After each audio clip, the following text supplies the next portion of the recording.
Good morning, students. How are you? Hope you are taking good care of yourself and staying safe at home.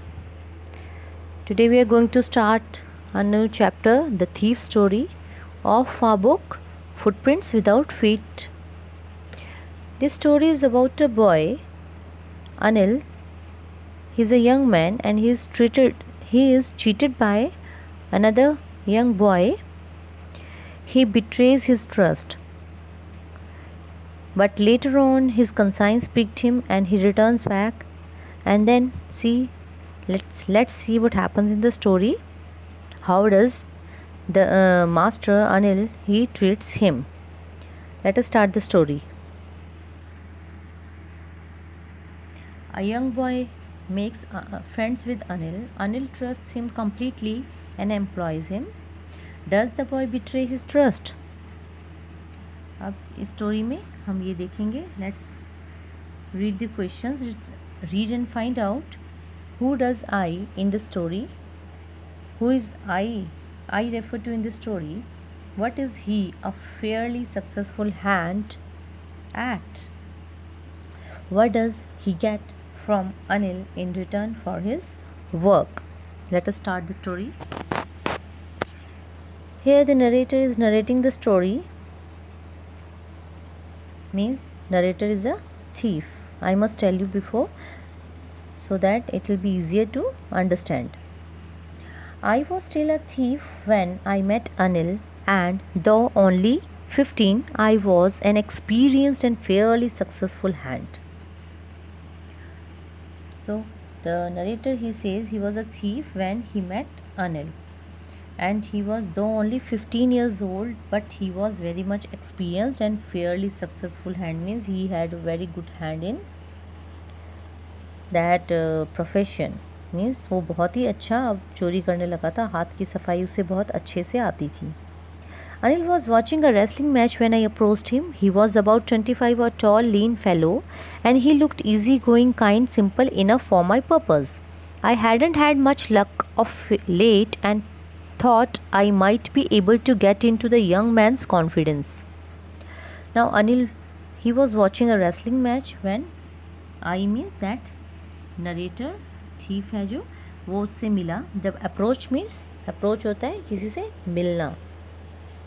Okay, so when he approach, जब near पहुंचा, उसके नज़दीक पहुंचा, he approached him. He was about 25. अब ये कितने years का? 15 years. And Anil कितने ईयर्स का है? 25. तो अब वो गैस कर रहा है कि ही was about 25. He is a tall and lean fellow and he looked easy going kind. Easy going means जिसको हम आसानी से धोखा दे सकते हैं. ईजी गोइंग बहुत सिंपल होता है. जो kind and simple enough for my purpose. My purpose means उसका पर्पज़ क्या है? उसका पर्पज़ ही उसको बेवकूफ़ बनाना है, उसको धोखा देना है, जिससे वो आसानी से उसके घर हाथ साफ कर सके, चोरी कर सके. So that's why he says this was simple enough for my purpose. I hadn't had much luck of late and thought I might be able to get into the young man's confidence. Now he says that I hadn't had much luck.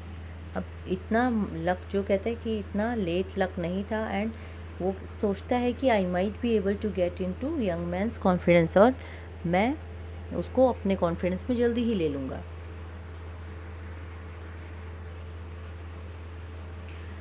You look a bit of a wrestler your self, I said. अब जब मैंने उसको देखा, उसके घर में वो पहुंचा और उसने अब अनिल को कहा कि तुम you look a bit of wrestler, तुम खुद भी एक रेसलर की तरह दिखते हो. A little flattery helps in making friends. अब कहता है मैं उसको फ्लैटरी कर रहा था. फ्लैटरी होता है किसी को, जैसे हम बोलते हैं मक्खन लगाना, हिंदी में बोलते हैं. फ्लैटरी करना मीन्स उसको प्लीज़ करने के लिए, so that he can be pleased. अब उसने उसको फ्लैटरी करते हुए कहा, उसने क्योंकि वो जानता है फ्लैटरी से कोई भी आसानी से दोस्त बन जाता है. So do you, he replied, which put me of for a moment because at time I was rather thin. अब उसने भी मुझे कहा हाँ तुम भी ऐसे ही दिखते हो. So do you, which put me of a moment. अब वो कहते जब उसने मुझे ऐसा बोला कि हाँ तुम भी, तो मुझे थोड़ी देर के लिए क्या लगा, that I was rather thin, that he was rather, उससे भी पतला था। तो उसे अब अपने बोले हुए उसका थोड़ा सा अब शर्मिंदगी सी महसूस भी हुई, क्योंकि वो मैं तो उससे भी ज़्यादा पतला था। Well I said modestly I do wrestle a bit. अब मैंने भी मोडेस्टली होता है कि हम्बल के साथ, मतलब विनम्रता के साथ, अब मैंने भी उसे कहा कि मैं थोड़ी बहुत रेसलिंग कर लेता हूँ। व्हाट्स योर नेम, अब उन्होंने मुझसे पूछा कि तुम्हारा नाम क्या है। हरी सिंह, आई लाइड। अब वो कहते हैं मैंने अपना नाम बताया हरी सिंह। आई लाइड मीन्स मैंने झूठ बोला, लाइक किया उसके साथ। I took a new name every month, और मैं तो हर महीने अपने नाम ही बदलता रहता हूँ, जहाँ जहाँ मैं जाता हूँ अपने नेम्स चेंज करता रहता हूँ। That kept me ahead of police and my former employers, जिससे उन्हें मुझे पुलिस और जो पुराने एम्प्लॉयज़ हैं उन्हें ढूंढने में मुझे थोड़ा सा टाइम लगता है, जो मुझे उनसे दूर रखता है। मीन्स अब वो प्रोफेशनल थीफ है, 15 साल का है, लेकिन चोरी में वो बिल्कुल एक्सपर्ट हो रखा है। जिस घर में भी वो जाता है अपने नेम्स चेंज करता रहता है, जिससे कोई उसको आसानी से ढूंढ नहीं पाता है। After his introduction, Anil talked about the well-oiled wrestlers who were grunting, lifting and throwing each other about. I didn't have much to say. Anil walked away. I followed casually. अब जब ये इंट्रोडक्शन हम दोनों का हो गया, तो अनिल ने अब बात करनी शुरू की। वेल ऑयल्ड रेसलर्स, जो अपनी बॉडी पे ऑयल लगा के रखते हैं, ऑयल्ड रेसलर्स होते हैं। दे वो ग्रंटिंग होता है जो शाउट जोर जोर से बोलते हैं। लिफ्टिंग, एक दूसरे को हवा में लिफ्ट कर रहे हैं, थ्रो कर रहे हैं each and other. So I didn't have much to say. अब वो कहते हैं वो अनिल ने तो मुझे इस बारे में बताया, लेकिन मेरे पास बोलने के लिए कुछ नहीं था। अब अनिल ही वॉकड अवे, और मैं भी उसके पीछे पीछे कैजुअली अब धीरे धीरे मैं भी चलने लगा। Hello again he said. अब उसने दोबारा बोला hello again. I gave him my most appealing smile. अब मैंने उसको अपनी अपीलिंग मतलब बहुत प्लेजेंट सी smile the.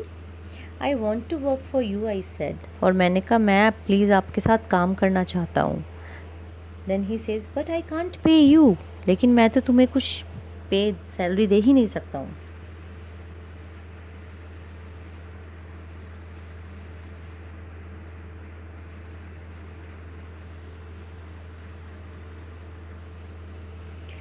I thought that over for a minute, perhaps I had misjudged my man. I asked, "Can you feed me?" अब थोड़ी देर मैंने सोचा, परहैप्स शायद, कि मैंने थोड़ा गलत आदमी को जज कर लिया इस टाइम चोरी के लिए। I asked, लेकिन फिर भी मैंने उनसे पूछा कि क्या तुम मुझे फीड कर सकते हो, मुझे खाना खिला सकते हो? Can you cook? अब उनका क्वेश्चन क्या था कि क्या तुम खाना बना सकते हो? आई कैन कुक, आई लाइड। तो मैंने भी बोल दिया, झूठ बोल दिया कि हाँ मैं खाना बना सकता हूँ। झूठ बोल दिया, अभी उसे खाना बनाना आता नहीं था। If you can cook then maybe I can feed you. अगर तुम्हें कुकिंग आती है तो शायद मैं तुम्हें फीड कर सकता हूँ। He took me to his room over the Jamna's sweet shop and told me I could sleep on the balcony. अब वो मुझे अपने रूम में ले गए जो जमुना स्वीट शॉप के ऊपर थी, एंड उसने मुझे बोला कि I could sleep you on the balcony, अब तुम्हें बैल्कनी में सोना पड़ेगा।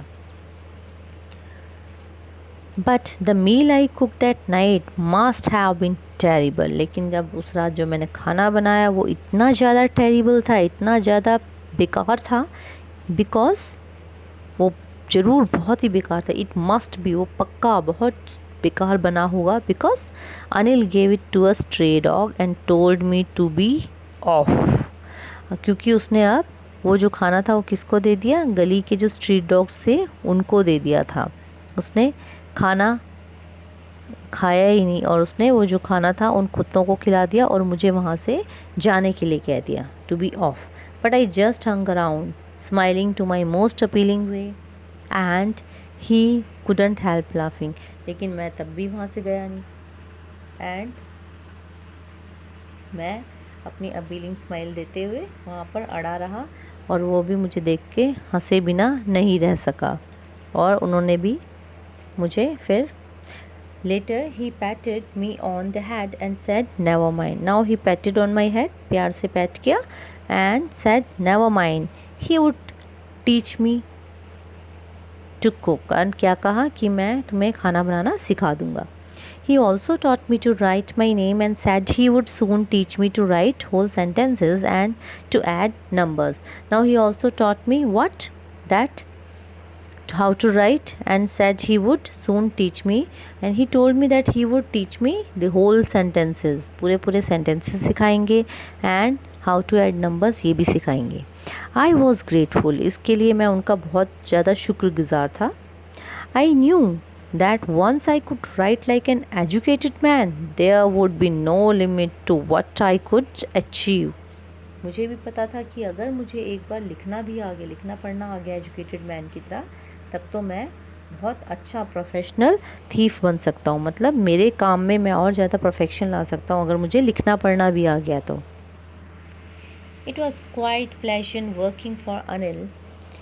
I made the tea in the morning and then would take my time buying the day's supplies. अब मैं सुबह उठकर अनिल के साथ काम करना बहुत प्लेजेंट लगता था, मुझे बहुत आनंददायक लगता था. I made the tea in the morning. अब मैं सुबह चाय बनाता था and then would take my time buying the day's supply, usually making a profit of about ₹1 a day. अब मैं सारे दिन का जो काम होता था सप्लाई करना, ख़रीदना और जो भी घर का सामान लाना, और उसमें से जो भी प्रॉफिट होता था उसमें से ₹1 मैं अपनी जेब में डाल देता था. I think he knew I made a little money this way, but he did not seem to mind. और मुझे लगता था कि अनिल को भी ये पता है कि मैं ऐसे करता हूँ, चालाकी करता हूँ बट लिटिल मनी के साथ, बट उन्होंने ये मुझे प्रिटेंड नहीं किया. He didn't seem to mind, लेकिन ऐसा लगा नहीं कि उन्होंने इस चीज़ को माइंड किया है. Anil made money by fits and starts. He would borrow one week, lend the next. He kept worrying about his next check, but as soon as